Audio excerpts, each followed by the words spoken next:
Welcome to the Oh Hell No podcast, where Kay Nicole delivers a daily dose of inspiration by discussing passion, purpose, and struggle with people who are living their best life doing what they love. Here's Nicole.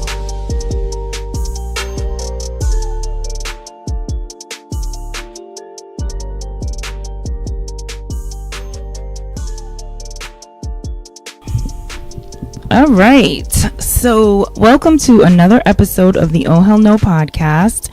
Today I have Miss Jameliah Young Mitchell. She is a pastor. She's an author and she's an experienced keynote speaker for women's empowerment. Welcome and thank you for being on the podcast. Thank you. Thank you for having me. Hello, everybody.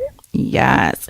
So first of all, when I first got this book, right, I thought it was going to be, and I don't know why, because the title is perfect, right? It's The Death of the Angry Black Woman. But when I got it, I was like, oh, this book is going to be talking about how people think we always angry and we're not. And I can't wait. Yeah, I'm going to get into it. Yeah. Then when I started reading it, I was like, oh, wow.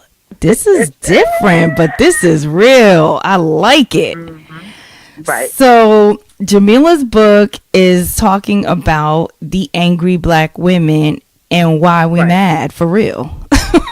For real. Yeah. Right. For real. Yeah. So the first thing I want to ask you is, when you wrote this book, would you say that you were no longer angry, or did you write it in the midst of your healing process? Like, how did this come to fruition? It was dual, but it was more I was angry and I healed. And then further within the chapters was self-discovery.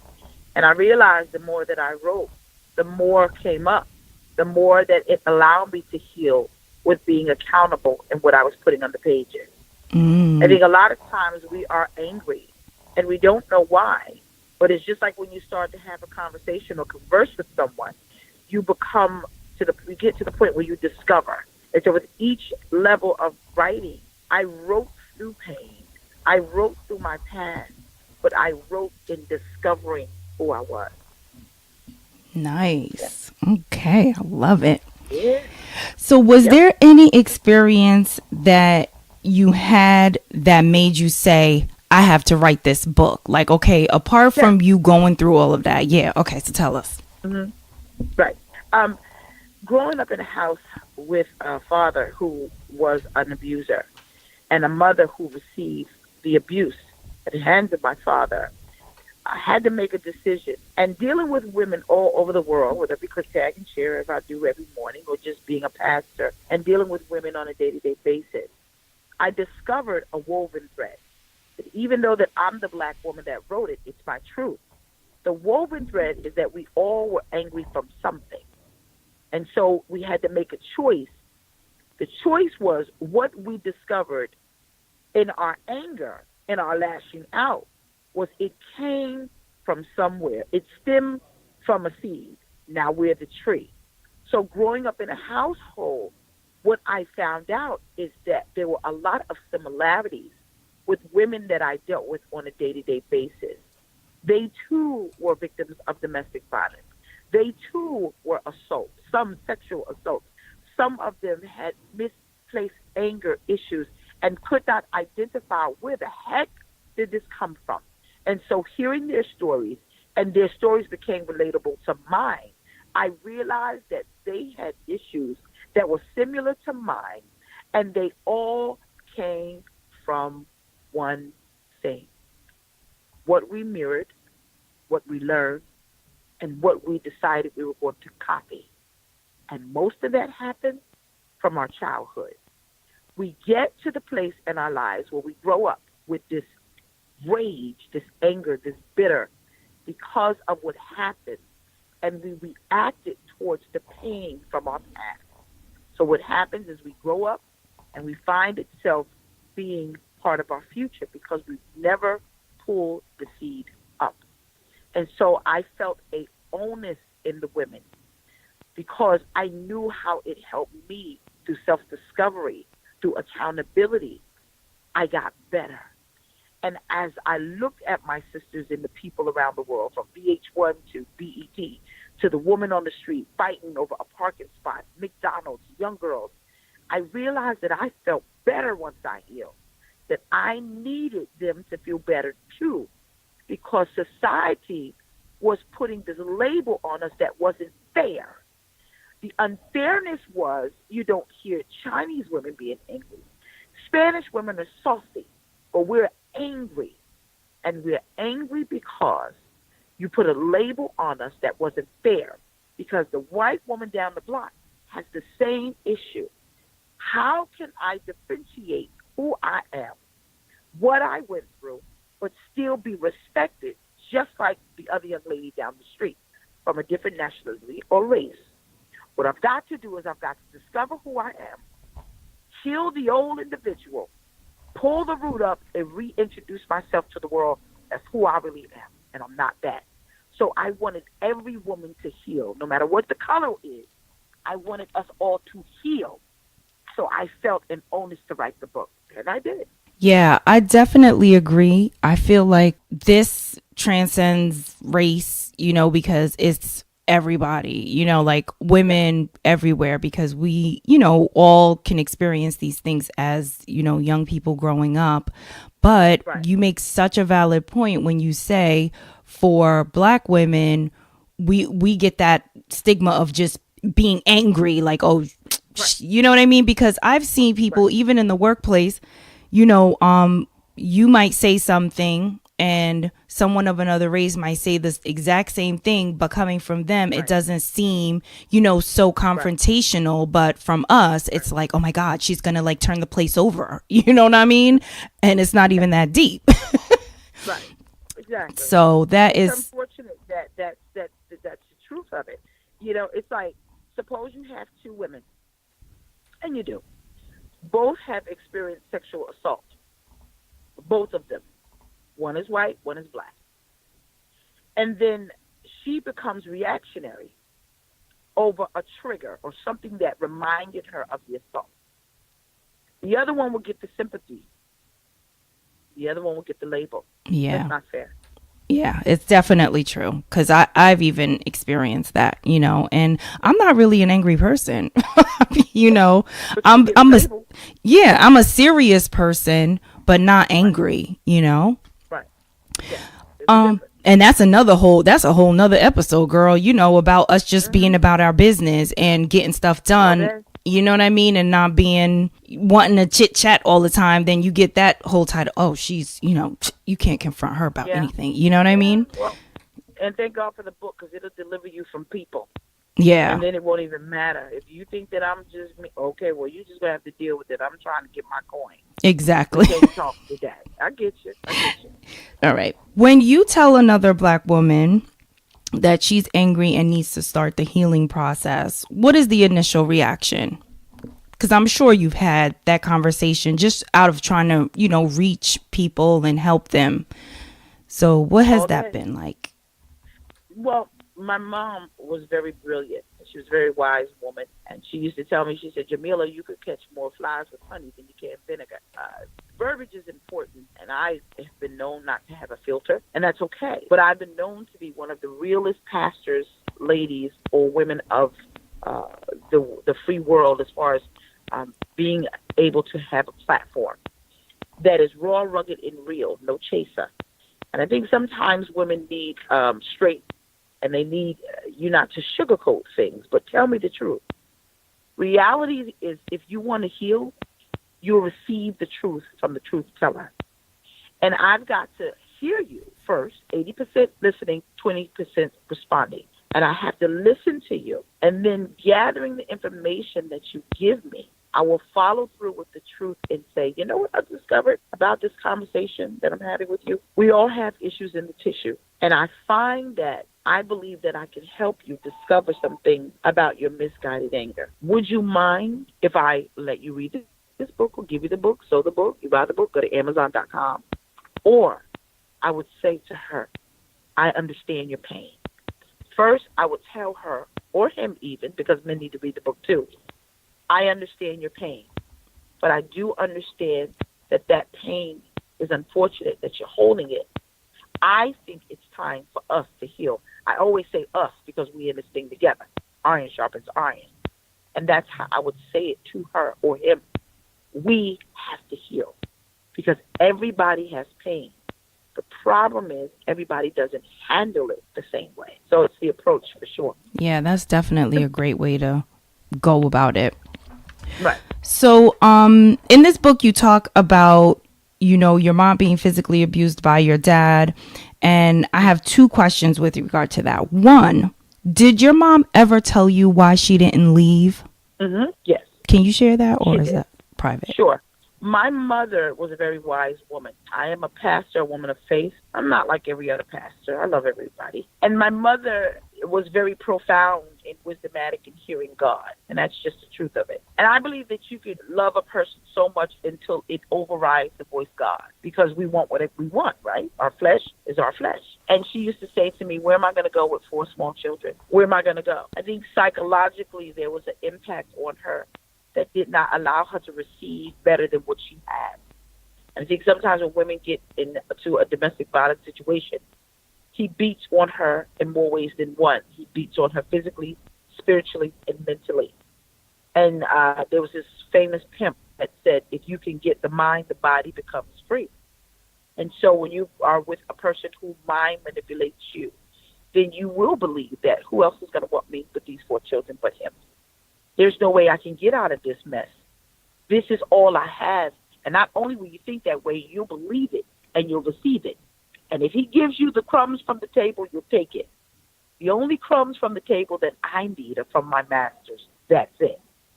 And so when you get into a situation like that, unfortunately, my mother began to put her heart as well as her mind and body until in an abuser's hand. It just happened to be my dad. And so she just had a fear. That's what kept her. It's a crippling thing, period. Mm-hmm. And fear kept her from making the most important move of her life. And unfortunately, she died. Yeah. Wow. So because of all of this stuff that you saw growing up, and you were pretty much like your mom's protector, and, did that allow you to have a relationship with your dad, or did you have a lot of anger towards him? How did you deal with just having a relationship with him? At the age of 13, I made a conscious decision to myself. And as smart as it was, and I was the protector of the family, I made a conscious decision that was my mother's choice as a husband and not mine. 2 things happen in the book. When we find ourselves in situations where we're learning, because we learn from our eyes as children, we can imitate, emulate, or we can rebuttal. And so what I did is, being the protector, I became overly aggressive. And so I took on certain similarities of my dad. See, this is the tricky thing about abusers. I became so protective of my mother until I missed my childhood. And I was and that's why I don't care when women tell me that they're in situations of domestic violence. I'm going to give you the raw truth. You put your children in a position that they didn't assign themselves for. And that's unfair. And so now here I am, I'm a protector of my mom. But I became so aggressive until it ruined my sensitivity towards men. So when I got into relationships and I got involved with men and they reminded me of my father, or they showed me certain triggers, I became abusive. Nah, you ain't gonna talk to me like that. What you say? And most women today, they say, I'm not gonna be like my mother.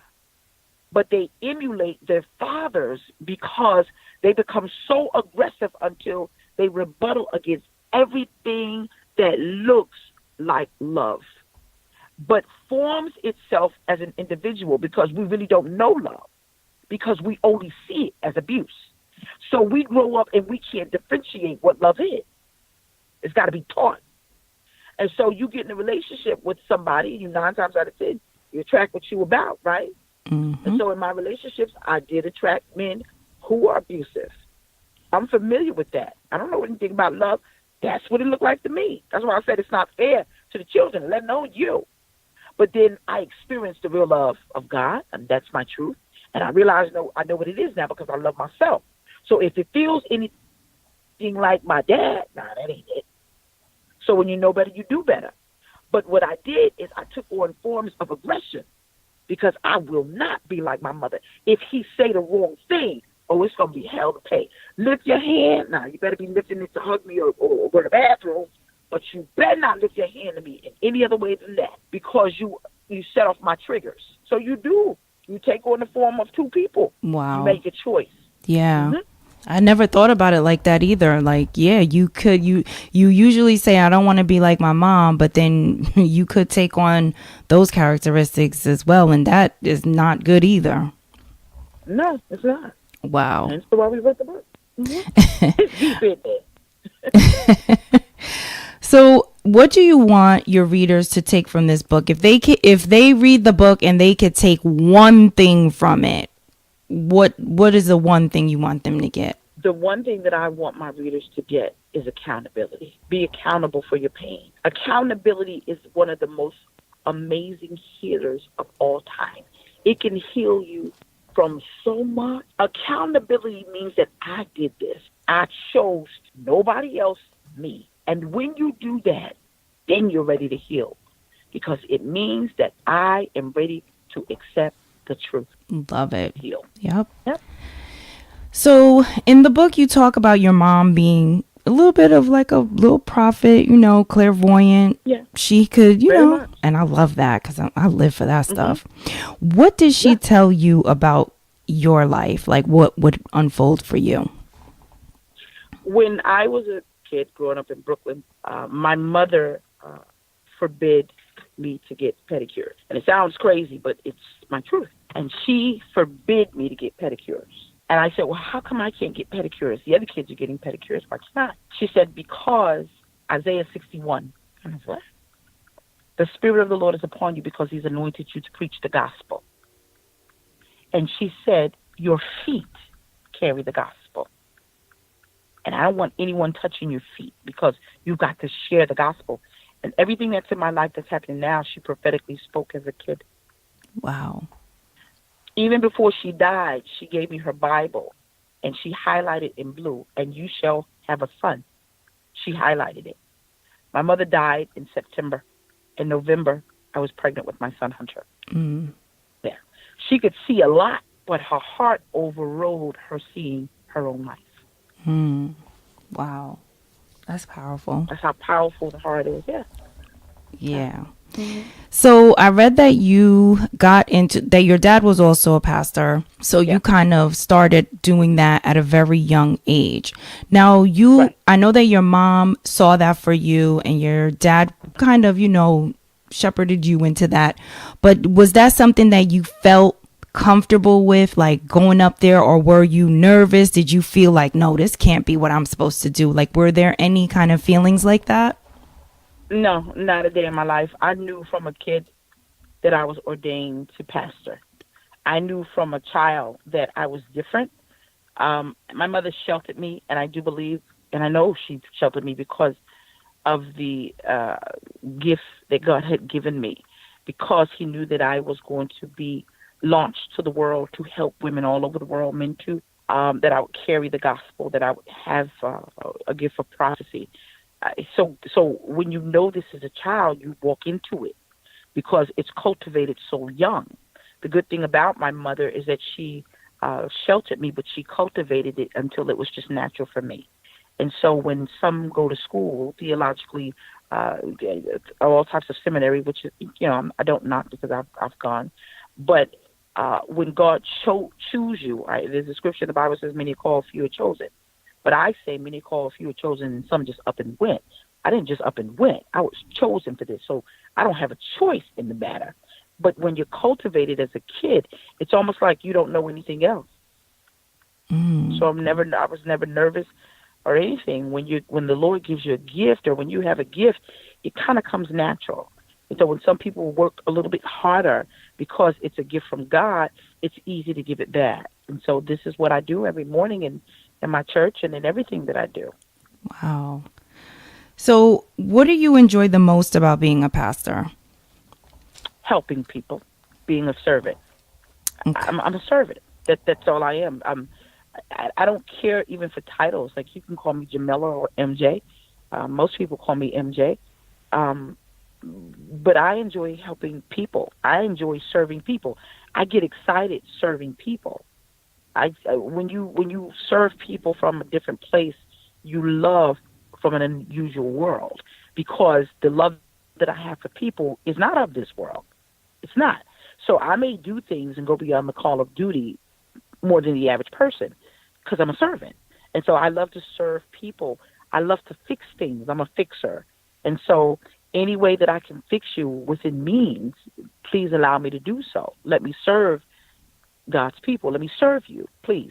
So that's what I love to do. I get excited serving people. I get really joyous making people laugh. I love laughter because it's a merry heart that's good like medicine. So I enjoy people being at a better place than what they see themselves.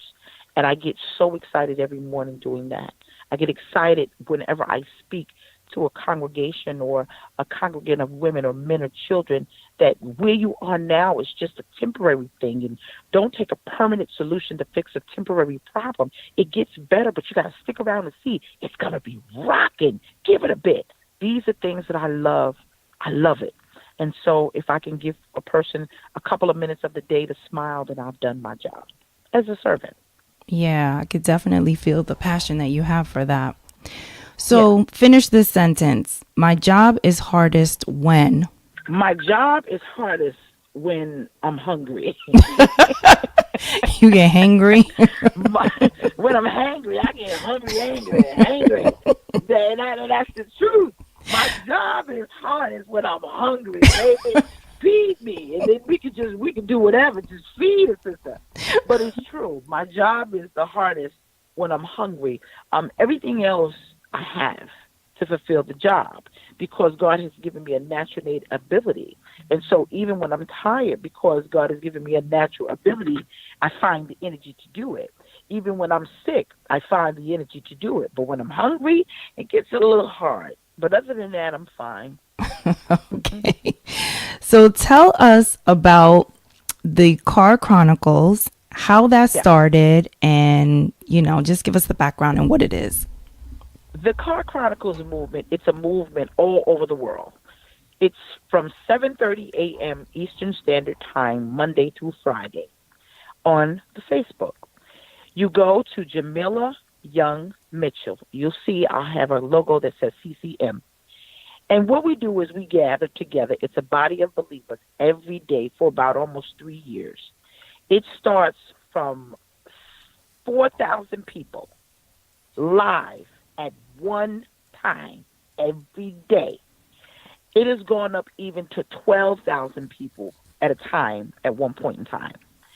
And so we get together every morning from all over the world, and we talk about our faith.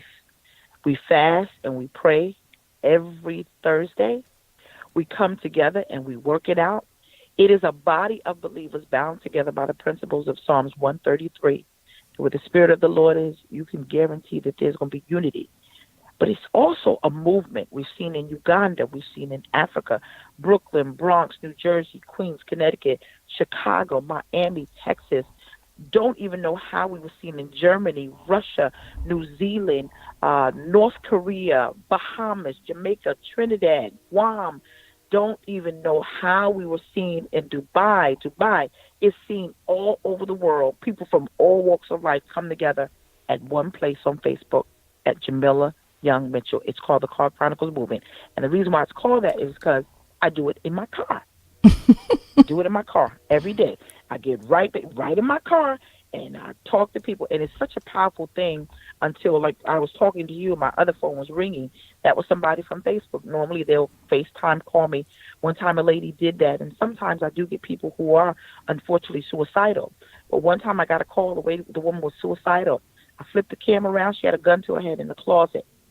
And I heard a baby crying. Oh. And with the knowledge that I have, and with the experience I had, and with the knowledge God gave me for people, thank God I was able to pull information from her that it was her grandson, get the information where her husband worked, get in contact with her husband and the authorities, and got her to safety and got the help that she needed.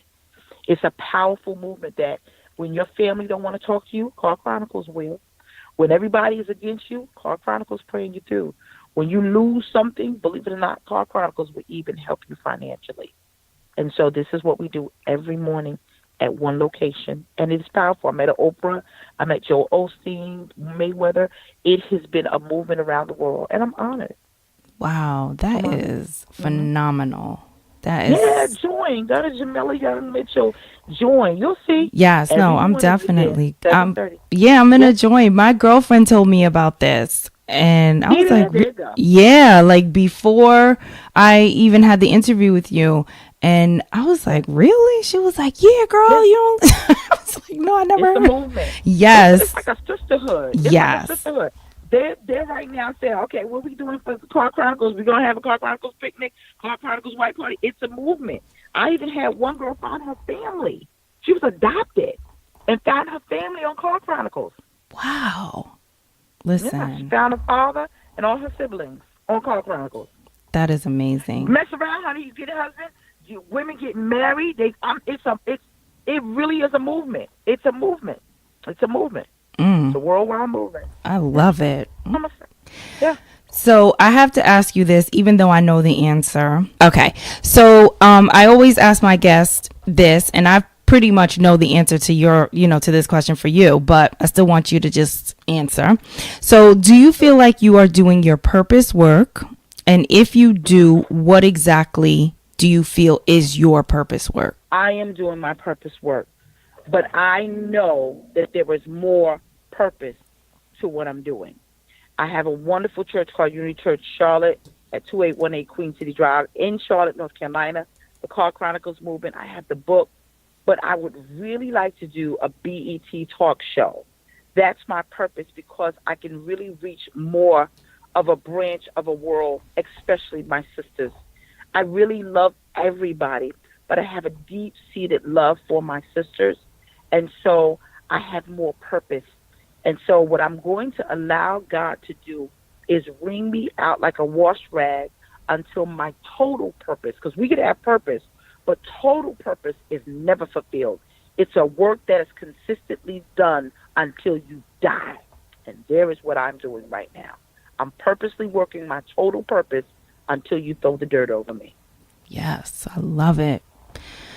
So, what do you teach your children about anger? Well, honey, baby, I have a 21-year-old that's going to Clark Atlanta University. She's got straight A's, and she's a mass communication major. I have a son. He's 18. He's a wonderful artist. He is thinking about going to the military right now. And my son, he has this thing where he says, Mom, I diffuse the situation. That's what he always says. I diffuse the situation. I'm diffusing the situation. He is not a confrontational guy. He's a very mild young man. Thank God. My daughter is all diva, honey. All bundles. That girl is beautiful. She is just, I want to be her when I grow up. I'm honored to be both their mothers. And she has a little divaness sometimes. She's like, whenever she calls me and she goes, I'm annoyed. I tell her, always control her emotions and do not allow her emotions to control her.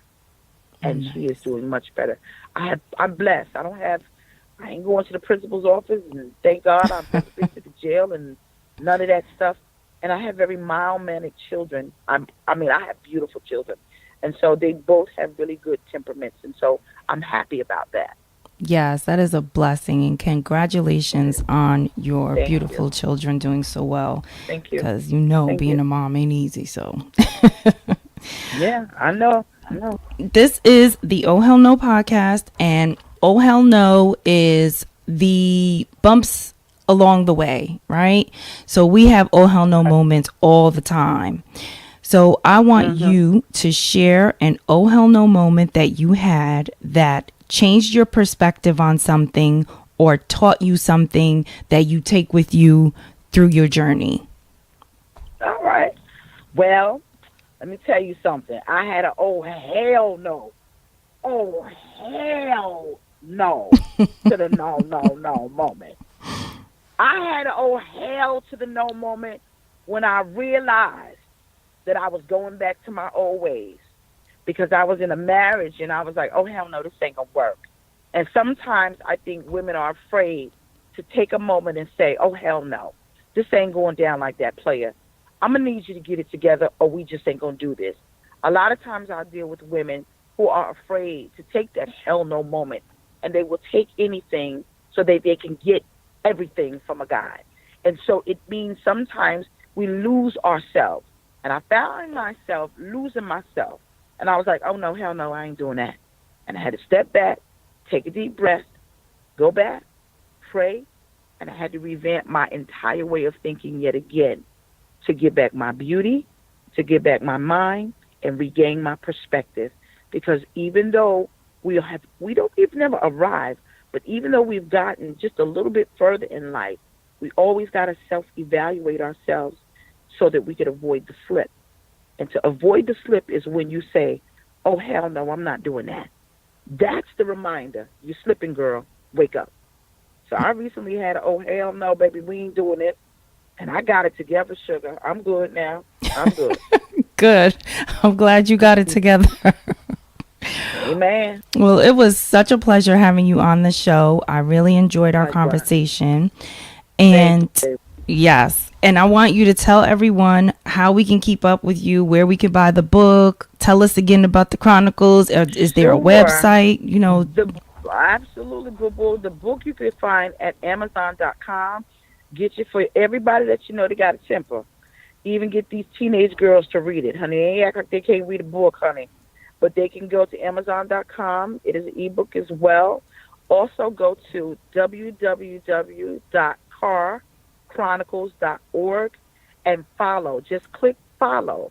Or you can go to Facebook at Jameliah, Jam as in Mary, El as in like, I, A as in apple, H. Jameliah Young, Y-O-U-N-G, opposite of O, hyphen Mitchell, M-I-T-C-H-E-L-L, and hit follow. And get your notifications, check them, so you can be there every morning at 7:30 a.m. and be part of this wonderful movement called the Car Chronicles. That is amazing. Thank you for listening. Be sure to subscribe and rate the show.